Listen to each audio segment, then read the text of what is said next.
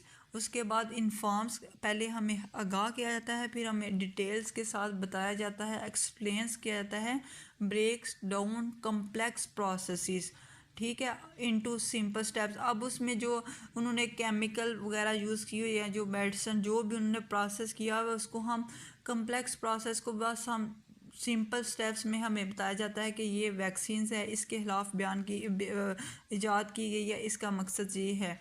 Educate uses evidence, ٹھیک ہے، پہلے ہمیں ویکسین کے بارے میں بتایا جاتا ہے، پھر اس کے بارے میں ڈیٹیل دی جاتی ہے، پھر بتایا جاتا ہے کہ یہ ویکسین کس بیماری کے خلاف ہمارے یعنی کہ کس بیماری کے اگینسٹ ہمیں پروٹیکٹ کرے گی، اس کا باقاعدہ سائنٹیفک اسٹڈیز اور ڈیٹا کے ذریعے ہمیں آگاہ کیا جاتا ہے.